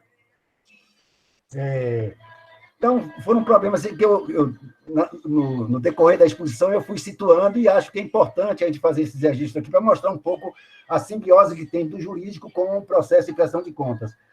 Outra questão que eu pontuei também, Guilherme, é o seguinte: o processo de prestação de contas, ele nasce objetivamente, de forma real, com a primeira parcial, porque aí gera mesmo. Em alguns casos, pode nascer até um pouco antes. Eu, normalmente, oriento a habilitar o advogado logo no começo na primeira parcial. É evidente que, em regra, aqui na Bahia, o juiz, quando recebe a primeira parcial, ele sobresta, ele suspende e deixa para fazer o exame quando você entregar a prestação de contas final. Mas a lei fala que ele pode já determinar o técnico que comece a fazer a análise desde a primeira parcial. Isso está na lei, mas não é obrigatório. Aqui a regra na Bahia é não fazer. só começar a fazer a análise após a entrega da segunda parcial. Mas a análise das contas ela pode ser feita no curso da campanha, pelo menos é o que a legislação determina, né? Então, por essa razão, eu, em regra, quando sou constituído como advogado do candidato, desde a pré-campanha, ou mesmo no curso da campanha, já me habilito no processo de prestação de contas, né? Já pego procuração, inclusive com esse fim, desde o nascedouro. Quando a campanha é muito grande, nosso escritório já fez aqui umas 4 campanhas de governador. Quando a campanha é muito grande, é claro que a gente trabalha com a equipe de advogados. E aí eu recomendo, quando é uma campanha grande, ter um advogado específico para a prestação de contas. Porque eu já fiz a campanha de Alice aqui com, acho que foi eu e mais 2 advogados. Rapaz, é uma trabalheira, porque você tem que acompanhar a prestação de contas, tem que fazer sustentação oral, fazer defesa, fazer ataque, resolver problemas de candidatos proporcionais. Então, e o problema de prestação de contas, Guilherme colocou aí, não é um problema simples. Mesmo para candidatos com poucos recursos. Aliás, as pessoas costumam dizer assim, é uma prestação de contas simples, o candidato gastou pouco. Muitas vezes, esses candidatos que gastam pouco, às vezes dá mais trabalho do que uma campanha volumosa. Porque numa campanha volumosa, o candidato daquela campanha ele tem um cuidado de contratar um bom escritório de contabilidade, que tem conhecimento da área, contrata uma equipe boa de advogados, e, em regra, em campanhas volumosas, é importante ter um advogado acompanhando, para e passos, o processo de contas. Eu estou dizendo prestação de contas, mas é das contas de campanha, né? Tem essa coisa das 72 horas. Aqui, Guilherme, em regra, teve inúmeros candidatos que não fez aquele lançamento nas 72 horas. Em regra, a recomendação aqui é ressalva. Aqui nunca teve caso assim, eu não enfrentei nenhum problema do juiz ou do setor técnico, do analista, recomendar a desaprovação das contas por essa razão, no atraso do relatório daquele de 72 horas. O que tem aqui como grave, e está na lei também, na resolução, o que é grave é você não entregar a primeira parcial, sobretudo quando tem movimentação, né? Porque toda campanha tem movimentação. Pode não ter de recurso financeiro, mas tem movimentação de bem estimável em dinheiro. Não existe campanha sem movimentação. Então, é importante a primeira parcial dentro daquele limite estabelecido, né? Pela resolução, é aquela segunda semana de setembro, né? De 9 a 13 de setembro, se não me falha a memória. Essa campanha passada, por conta da pandemia, foi um prazo distinto, tal. Mas o que está na resolução, que é uma resolução que supõe-se que seja duradoura agora para todas as eleições, a primeira parcial é se não me falha a memória, se não me trai a memória, de 9 a 13 de setembro. Então, essa é bom ter vigilância para poder não deixar o prazo correr, perder o prazo, digamos assim, como o Guilherme colocou aí. Não pode perder o prazo. Se perder esse prazo aí, é uma irregularidade grave que pode resultar numa desaprovação das contas. Com relação aos lançamentos, o que se recomenda muito é fazer os lançamentos dentro dos prazos, porque não é só para o analista, até porque o analista vai analisar isso depois. É muito mais para o acompanhamento público também, porque a Justiça Eleitoral disponibiliza os gastos no sistema, né, no DivulgaCand. Você tem aquela divulgação qualquer eleitor, qualquer cidadão pode acompanhar o processo de prestação de contas pelo DivulgaCand. Então, a recomendação de fazer os lançamentos é por essa razão. E aí, o advogado também, nesse particular, tem que estar atento para estar sempre orientando, porque quem tem uma contabilidade como a de Guilherme, talvez não precise nem de advogado, só para assinar a prestação de contas no final. Mas para o candidato que não tem uma boa contabilidade, é bom ter um bom jurídico para poder ir ajustando as coisas, né? E fiscalizando esse cumprimento de prazo aí. Bom, eu já falei um pouco sobre esse negócio de campanha grande e campanha pequena, porque as pessoas costumam dizer assim, minha campanha pequena não vai precisar de advogado, só precisa de advogado na apresentação das contas. Eu não trabalho muito com essa ideia. E não gosto... Na verdade, tem muita gente que fala assim, Vandis, faça a pressão de contas, se tal candidato tem uma campanha que teve poucos recursos, tal, faça um preço módico aí. É uma coisa ilusória, porque, na verdade, tem campanhas pequenas que é muito mais trabalhosa do ponto de vista jurídico do que uma campanha grande. Por quê? Porque ela vem com muitos defeitos. Meire colocou aí, contrato pela resolução 23.607, ele tem que vir detalhado. Eu falei aqui na aula passada que teve uma campanha de Camaçari que os contratos das pessoas que trabalharam na campanha era assim, genericamente, contrato de cabo eleitoral. Felizmente, o analista lá foi muito condescendente e aceitou, no relatório preliminar não, no relatório de análise técnica, ele aceitou a gente fazer uma correção nisso aí. A única forma que eu tive de fazer, porque não dava mais para juntar contrato, eu fiz uma declaração do contratado, ele declarando para onde que ele foi contratado, que tipo de trabalho, qual a localidade, quanto ganhou, tal, e com isso a gente conseguiu afastar esse problema. Mas isso era um problema para estar resolvido lá no contrato, lá na fase inicial da campanha. Ao fazer o contrato, você tem que fazer ele todo redondo, fechadinho, tal, para não dar esse trabalho na diligência. Que muitas vezes, na diligência, se a pessoa vacilar, como o Guilherme disse aí, perde um prazo, isso e aquilo, ele tá alinhado, porque aí ele pode ter a conta desaprovada. E o que é pior, se utilizou o recurso público, ele pode ser penalizado com devolução de recursos, né? Então, essas questões são questões importantes que o candidato, a administração e o jurídico tem que estar atento para evitar que isso aconteça, né? Assim, a nível de exemplos, tem várias outras questões que a gente poderia explorar aqui, mas eu não queria me alongar muito, deixar mais para o debate, porque pode surgir muitas indagações aí e a gente tentar ir ajustando aqui. Mas eu queria dizer, assim, que na prestação de contas, feita a apresentação de contas, como o Guilherme colocou, aí vai para a análise. Antes da análise, Guilherme, se me permite, pelo menos é costumeiro aqui na Bahia, na prestação de contas, antes de ir para a análise técnica, antes de ir para aquele primeiro relatório de análise técnica, ter as diligências preliminares. O que é diligência preliminar? Para aquelas peças que não foram anexadas. Tipo assim, o candidato não contratou o advogado. Porque você pode fazer a entrega da prestação de contas sem o advogado. Você pode entregar a prestação de contas no SPCE e a mídia. Eu não sei se você explorou isso, Guilherme, porque muitas vezes a pessoa joga no SPCE e não entrega a mídia. Sobretudo agora em tempos de pandemia, tinha cartório que estava fechado e a gente enfrentou um grande dilema. Como entregar a mídia? A mídia, você entrega ou no protocolo, e eles lá geram um extrato, esse extrato você manda para o advogado aí vai, peticiona, junta a mídia no PJE, anexa a procuração e pronto. Inicialmente é isso que o advogado faz. Após isso aí, vem a diligência, aquelas diligências preliminares. Por que faz a diligência preliminar? Porque o técnico olha lá e faltou algumas peças, aquelas elencadas, se não me falha a memória, não sei se é o artigo 29, naqueles artigos que fala daquele elenco de documentos. Faltou um daqueles documentos, ou a procuração, ou um daqueles. Ele manda você preliminarmente suprir isso aí. Aí você supre. A partir daí é que ele vai para a análise técnica. Na análise técnica, dependendo do volume, aí eles vão abrir vai abrir uma manifestação no relatório técnico para o advogado e a contabilidade, naturalmente, responder aquilo. Que pode acontecer, eu não sei se com vocês aí acontecem, mas pode acontecer, tipo assim, surgiu uma nota fiscal que não passou pela contabilidade. Alguém lá utilizou o CNPJ da campanha e fez um determinado gasto, ou com combustível, ou mandou fazer um material gráfico e tal, e não chegou na contabilidade. A contabilidade não lançou. Aí, o que acontece?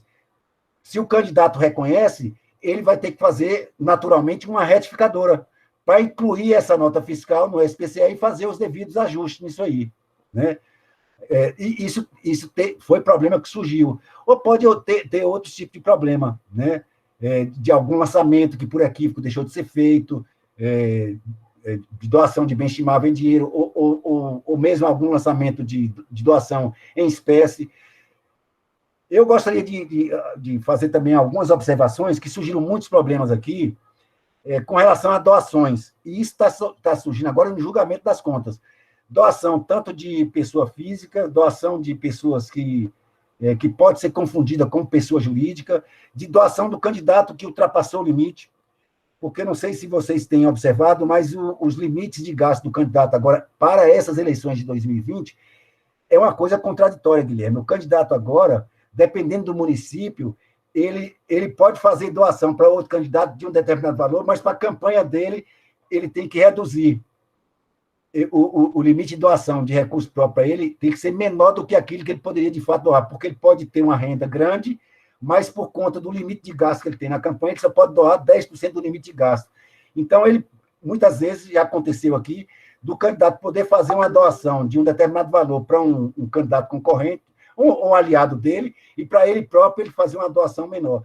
Então, aqui aconteceu muito do candidato, por equívoco, ele, ou até por desconhecimento, ele fazer uma doação para a campanha dele de valores acima do que era permitido pela legislação.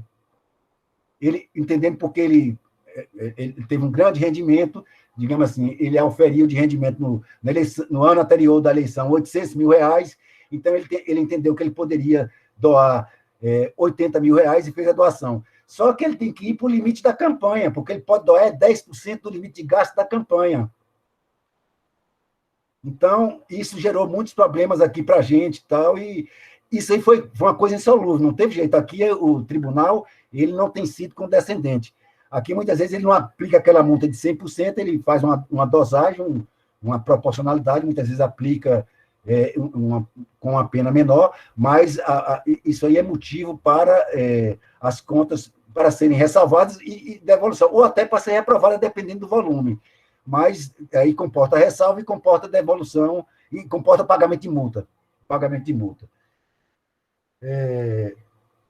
Bom, doação de pessoa física, a gente enfrentou aqui vários casos de pessoas, eu não sei se isso foi comum no Brasil, mas a Justiça Eleitoral aqui, ele fez um cruzamento com as pessoas que foram beneficiadas com programas sociais.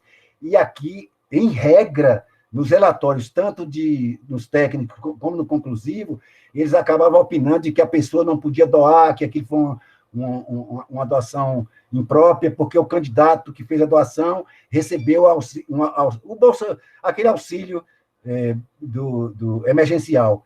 Isso foi um problema assim, recorrente aqui no estado da Bahia. Não foi só de Salvador, foi de todo o interior do estado. Tal. É claro que, na maioria das vezes, isso a gente conseguiu afastar e os juízes consideraram plausível a justificativa que o jurídico deu para o caso, né? Então, gente, é o seguinte, eu já falei demais, eu ficaria por aqui, e, no mais, eu acho que o Guilherme já colocou aí, após a emissão do relatório técnico, vem o relatório, a manifestação, se for o caso, tem retificador, o advogado atua aí junto com a contabilidade, após isso vem o parecer conclusivo, que, via de regra, também no conclusivo, porque a gente tem um setor técnico aqui rigoroso, via de regra, eu fazia manifestação no conclusivo. Era uma manifestação... E tem até previsão legal. Quando não tinha isso, eu apresentava memoriais, que tem essa possibilidade também no próprio PJE, você pode apresentar memoriais. Então, sobre o argumento de memoriais, eu ia lá e fazia uma contraposição ao parecer conclusivo para tentar mostrar ao juiz que tinha uma outra análise daqueles aspectos que o setor técnico considerava como relevantes para apresentar para desaprovar as contas, e em vários casos a gente conseguiu sucesso com isso, né? Seja numa manifestação no pós-conclusivo, seja numa manifestação por intermédio de apresentação de memoriais que o PJE aceita, né? Então é isso, eu ficaria com essa singela contribuição e aberto aí para o debate. Obrigado, Vandilson. Muito bem, Vandilson, sempre aprendendo bastante com você que sempre com a sua humildade diz que está aprendendo sempre, e essa é a mais pura verdade, a gente aprende e ensina, mas o trabalho é sempre aprender, né? Sempre conhecer mais, estudar mais, e a gente avançar nesse curso. Queria também agradecer a presença do Paulo Guimarães, nosso mestre jurídico, que acompanhou bastante o curso, deu aula, quer dizer, foi muito bom. Eu falei no começo, mas eu vou reafirmar agora, que esse curso a gente contou com mais de 20 professores, né? Mais de 20 professores participaram dele, e uma das coisas que a gente pode avançar para o próximo curso é aumentar o tempo e aumentar o número de professores, porque tem muitos estados que tem gente com vasto conhecimento e que pode enriquecer bastante esse nosso curso e enriquecer bastante o nosso conhecimento. Então, eu vou Eu acho que é um curso que foi exitoso, numa hora para o partido bastante difícil, não foi simples a gente encontrar 6 dias para a gente conseguir fazer esse curso, mas conseguimos realizá-lo. A participação média nas aulas aqui diretamente, né, porque tem também lá na escola que o pessoal está acessando e está consultando, mas aqui foi em torno de 110 pessoas, né, contando do primeiro ao último dia, em média, deu 110 pessoas, o que é uma participação bastante boa, bastante grande, pessoal extremamente qualificado, e estamos avançando muito nesse sentido. Então, eu queria, como coordenador do curso, parabenizar, agradecer a presença de todo mundo, e tem o Ricardo Alemão e o nosso Altair, né, da escola, que eu pediria para eles fazerem o encerramento do curso, né? Então, eu fico até em dúvida, eu acho que passo a palavra para o Alemão, depois que foi patrocinado pela Secretaria Nacional de Administração e Finanças e pela escola. Então, os dois encerram, talvez o Ricardo primeiro, e depois a escola, onde vai permanecer esse curso, né?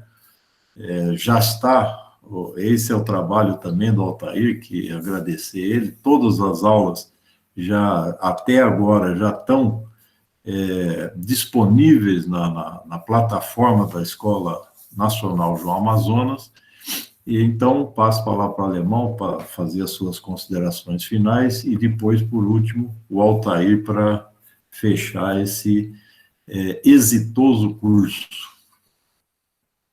Vai lá, Alemão. Valeu, Meco. Bom, rapidamente eu queria dizer que esse curso, né, que foi somente um módulo, né?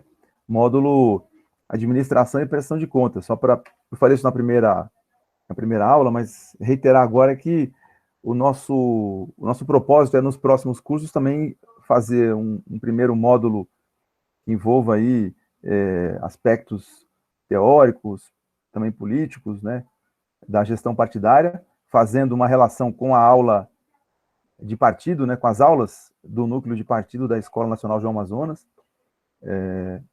e também um módulo vinculado à organização e ao planejamento, né, que são, enfim, o que nossa compreensão completaria, né, a temática da gestão partidária, que também tem aspectos de comunicação, enfim, né, aspectos de formação, mas a ideia inicial do curso é mais ampla até do que essa.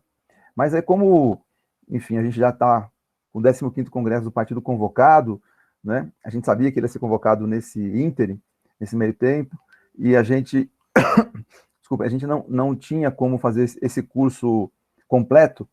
Nós resolvemos não adiar, né, Meco? A gente já tinha adiado esse curso umas 3, 4 vezes, porque sempre tem uma agenda, uma pauta, tem eleição, e a gente resolveu fazer, mesmo que só esse módulo aqui de administração e prestação de contas, porque até para provar que é possível e para estimular que a gente, enfim, faça um curso mais completo de gestão partidária, e também outros que aprofundem, né, e que estabeleçam um processo de formação continuada.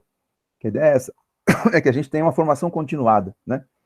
Inclusive, quem já fez esse curso, podemos fazer oficinas, né, que aprofundem um tema ou outro, e que passem por esse curso mais e mais, né, dirigentes partidários e assessores, né, da área administrativa, contábil e jurídica.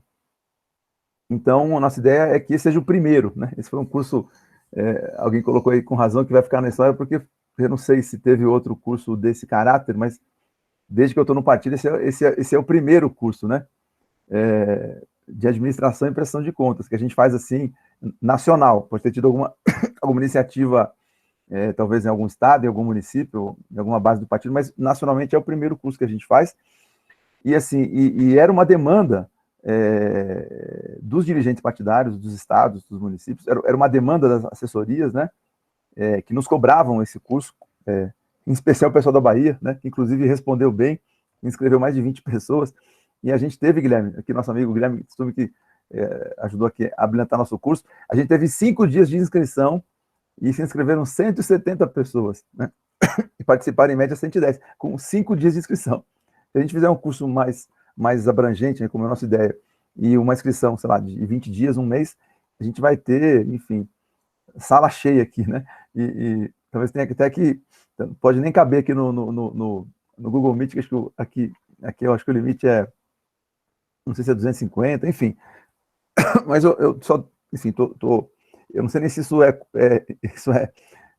passaria aí nos critérios de didática da Escola Nacional João Amazonas. Eu estou aqui só levantando um aspecto positivo, que é esse estímulo né, que nos dá essa vontade de participação, essa inscrição, né, e essa participação mesmo com né, quer dizer, uma agenda tumultuária que nós estamos tendo de muita coisa acontecendo, né, de agenda partidária, a gente tem aí uma participação média, como o MEC colocou, de 110 pessoas a cada aula, e é isso, a gente acha que foi um método interessante, foi um método de exposições, mas também de diálogo, né, enfim, de troca de experiências,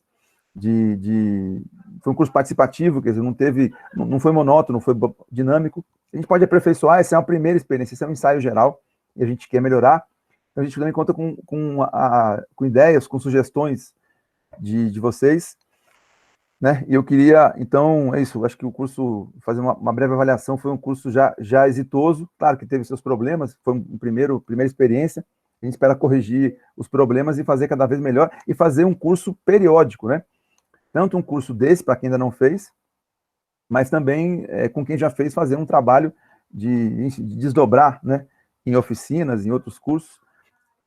A gente pode sempre manter essa promoção desses cursos pela Escola Nacional João Amazonas, né, ampliando, né, o leque de oferta de cursos da Escola Nacional, acho que isso é importante também. E por fim, eu queria valorizar o trabalho que foi feito aí pelo Zé Américo Morelli, pelo MECO, pelo Vinícius Anversa, na coordenação e na produção desse curso, reconhecer aí a pronta atenção e participação por parte dos comitês estaduais, por parte das assessorias que se inscreveram rapidamente e que presenciaram, participaram do curso. Também agradecer muito os nossos instrutores, professores, professoras, né? Aqui todos somos professores e alunos ao mesmo tempo, mas acho que foram brilhantes intervenções. Eu também aprendi muito, a gente, quer dizer, viu grandes contribuições nas 6 aulas, essa foi a 6ª aula, né? 6 aulas de 3 horas, né? Então, em 3 semanas, foi um intensivão, eu acho que a gente conseguiu, enfim, né? Criar aquele gostinho de quero mais, isso que é o mais importante, né? Que curso, não, o mais importante é estimular o estudo, né? O principal estudo é o estudo individual, isso não é uma visão, não é uma visão, isso eu aprendi com a nossa Nereide, né? Que é a nossa diretora da escola, né? Eu falei, como assim? O principal é individual, isso é uma visão meio individualista. Ela falou, não, Alemão, é o seguinte, é que o curso, ele estimula o estudo, mas o estudo individual é quando você mais aprende, é quando você vai ler, estudar, você vai tirar suas dúvidas, claro, você tem que também ter o compartilhamento, ter o intercâmbio, isso aqui é importante. Mas depois desse curso, quer dizer, estudar, né, a legislação, estudar as resoluções do TSE, dos TREs, enfim, estudar, estudo de caso, praticar, né, o que a gente aprendeu aqui, isso tudo aí, depois a teoria, né, o estudo teórico e a prática individual de cada um na atividade de direção partidária ou de assessoria para a direção partidária na administração, na contabilidade ou na área jurídica, né, isso que vai formando, né, a nós como dirigentes partidários e como assessores, contadores, advogados, administradores, enfim. É isso que também vai enriquecendo a nossa trajetória de cada um que formamos, né, enfim, também com amigos aqui que estão aqui hoje, e que nos ajudaram nessas 6 aulas, a gente capacitar melhor, né, e formar melhor os quadros partidários e os nossos quadros profissionais, né, que sem eles o partido não conseguiria, né, enfrentar esse desafio. Então, eu queria agradecer aos que são filiados, os que não são filiados, todos amigos, né, do nosso partido que participaram aqui. Ninguém aqui ganhou nada para dar aula, todo mundo aqui fez de maneira voluntária, se dedicou e preparou, né, e fizeram, enfim, falaram com paixão, falaram com interesse, se dedicaram, prepararam né, as aulas, e a gente viu que, enfim, acho que essa participação também grande demonstra assim, que nós acertamos em fazer o curso, mesmo, né, sendo num momento difícil, né? Nós estamos aí, hoje é dia 24, estão há 6 dias do encerramento do prazo de prestação de contas. Mas serviu também para o pessoal também, né, ficar mais alerta, mais atento, né, para esse prazo, enfim, também tirar dúvida aqui, né? Serviu para colocar um pouco de teoria, de debate, troca de experiências em meio a uma prática intensa aí que está todo mundo envolvido, que é essa fase final, que é a semana final do prazo de prestação de contas, né? Então, tem muito a fazer até o dia 30 aí, desejo um bom trabalho, excelente trabalho a todos, né? E, de novo, quer dizer, agradecer a vocês todos, né, que realizaram conosco esse curso, né? Eu não vou citar aqui mais ninguém, que eu vou com certeza ser injusto aqui se eu citar um outro. Então, quero citar todos os já falei do papel aqui do MEC, do Vinícius, citar todos os professores, todas as professoras, instrutores que nos ajudaram nesse curso e também todos que participaram, né? Valorizar isso tudo e, por fim, agradecer o Altair Freitas e a Escola Nacional de Amazonas que, enfim, promovem o curso, né? Em cooperação com a Secretaria Nacional de Administração e Finanças do PCdoB, mas quem promoveu o curso, né? Quem está promovendo, que vai agora encerrar esse nosso primeiro curso, é o nosso camarada Altair Alves de Freitas, né? Que eu conheci com o cabelo um pouquinho mais escuro, tal, né? Lá nos anos 80, mas que continua pós-jovem ainda, com todo o gás, tocando à frente aí a nossa escola. Vai lá, Altair, abraço a todos.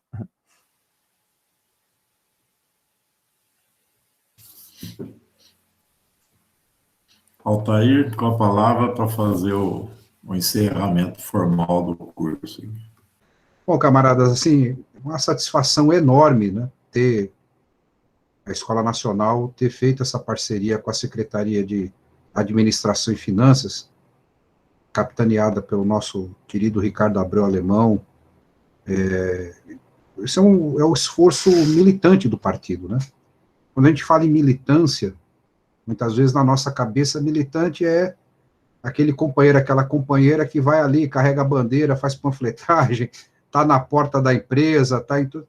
Sim, sem dúvida, mas há novas esferas de militância, há outras esferas de militância, e este curso, ele é uma prova disto, né? Entre membros do partido, companheiros e companheiras que são amigos e amigas, que se dispuseram a aqui transmitir o conhecimento que tem nessas matérias, são matérias muitas vezes áridas, né? Legislação, contabilidade, prestação de contas, digamos assim, não são do nosso natural, né? Quem é do mundo da política não é o nosso natural. Mas, camaradas, isso nos é inescapável na quadra histórica em que nós estamos vivendo. Compreender a gestão partidária, compreender a gestão de prestação de contas, tanto dos comitês como também de processos eleitorais, na quadra em que nós vivemos hoje, é absolutamente fundamental. É política, é ação política.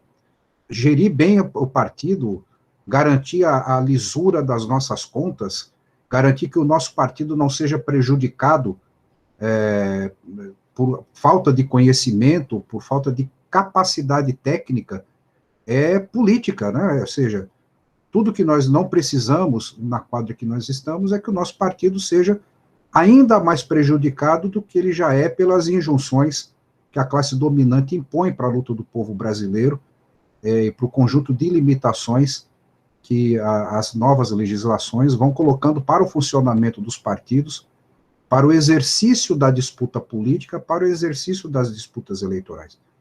Então, quando a gente desenvolve uma atividade deste tipo, riquíssima, eu que sou, assim, meio avesso a esse tipo de coisa, a gente tem que aprender, né? A gente tem que aprender e a gente tem que exercitar isso no desenvolvimento da nossa ação de direção. Isso é absolutamente importante hoje e nos é, como eu disse, inescapável. Então, portanto, um curso como este, ele enriquece a nossa militância, enriquece os nossos quadros de direção e enriquece, evidentemente, o trabalho de formação geral que o PCdoB desenvolve. A gente tem sempre aquele lema, O PCdoB é uma grande escola, verdade. O partido é uma grande escola de política. E o partido, além disso, ele tem que se transformar numa escola de gestão de políticas públicas e de prestação de contas e administração das finanças e da própria vida dos nossos comitês. Então, este curso, ele dá um passo além, dá um passo mais avançado, acelera essa caminhada de qualificação dos nossos quadros dirigentes, no sentido de garantir que o nosso partido, para além das dificuldades políticas, da luta política, do enfrentamento que é típico da luta de classes, que a gente também se resguarde do ponto de vista legal e que esta não seja uma frente a ser ainda mais utilizada contra o Partido dos Comunistas, contra a luta do nosso povo, contra a nossa ação de militantes revolucionários, né? Então, eu fico muito contente por essa parceria, Alemão, demais camaradas, Zé Américo, todo mundo que participou. Você vê, 20 professores e professoras participaram. Na verdade, nós envolvemos aqui do desenvolvimento, né, do raciocínio de como deveria ser o curso. Nós estamos falando de cerca de 30 militantes do partido, 30 amigos do PCdoB, entre militantes e amigos. Então, assim, é um trabalho muito coletivo, e é um trabalho também que está conectado com esse novo mundo, né? Novo mundo da tecnologia, da reunião à distância, do trabalho virtual, distantes fisicamente, mas absolutamente próximos, no mesmo ambiente, né? A gente está se adequando a vivenciar o ambiente virtual, e a gente tem ganho escala. É muito impressionante, Alemão, a produtividade das nossas atividades de formação, das nossas reuniões, dos cursos que a gente tem produzido, porque para fazer um curso desse, reunindo companheiros e companheiras do Brasil inteiro, no modo presencial, é uma fortuna, né? Em tempos anteriores era praticamente impossível você não fazer o curso era possível fazer, mas ter essa dimensão, essa amplitude, atingindo a maior parte dos nossos comitês estaduais, ou seja, um Brasil, um país continental. Então, a gente tem aprendido a utilizar essas tecnologias, eu digo brincando, é a tecnologia a serviço do partido, a serviço da revolução. Temos muito ainda a aprender, natural, novas tecnologias vão surgindo e a gente vai adaptando isso nessa nova dinâmica de vida. Então, faz parte de todo esse processo nosso aprendizado coletivo, nosso aprendizado individual. Por fim, camaradas, eu conclamo a todos e todas, para, após o curso, que acaba agora, que vocês revisitem os conteúdos, as aulas, né? Sempre é importante, para cada curso que a gente assiste, hoje, felizmente, a gente consegue gravar e transformar uma aula num produto de longa duração, um produto que pode ser revisitado a qualquer momento, que a gente, evidentemente, por mais inteligente que a gente seja, sempre tem uma coisa ou outra que nos escapa quando a gente está assistindo uma aula, né? Aulas gravadas, editadas, ficam como um produto de longa duração, de consulta permanente, para que a gente possa continuar desenvolvendo o nosso estudo individual e coletivo. Acessem a plataforma da nossa escola, eu deixei novamente o link ali no chat, né? Se cadastrem, para além desse curso, as demais atividades de formação que estão lá na plataforma da nossa escola. Camaradas, eu tenho a agradecer à Secretaria de Administração e Finanças, essa parceria, como disse o Alemão, a gente já devia ter implementado ela há 2 anos atrás, não foi possível em função das injunções da vida política, das dificuldades que nós vivenciamos, mas agora é realidade, o curso está realizado, o curso está gravado, então é uma vitória muito grande desse processo conjunto da escola com a Secretaria de Administração e Finanças. Outros cursos, outras atividades virão. Alemão, Meco, demais camaradas, contem com a gente. Um forte abraço, sigamos, viva o partido, vamos à luta, vamos derrotar o Bolsonaro, fazer um grande 15º Congresso, vamos comemorar o nosso centenário e vamos vencer a disputa de 2022, porque nós vamos fazer bancada, vamos vencer cláusula de barreira com a força do povo na luta contra o fascismo. Grande abraço, camarada. Tá aí.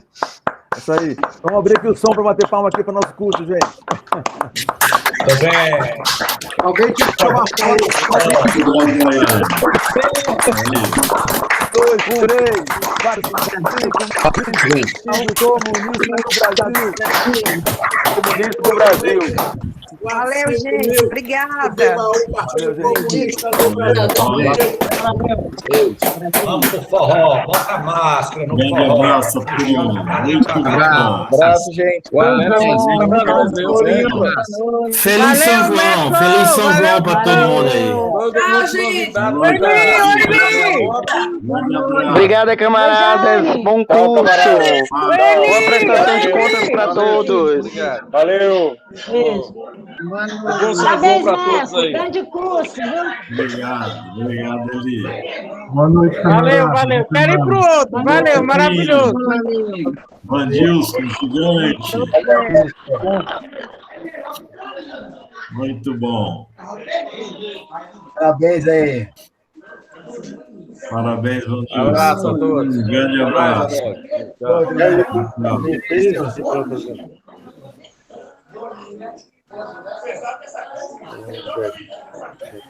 Não recebeu nada, mas foi pesquisa, mas já foi. Alô, Vinícius, grande abraço.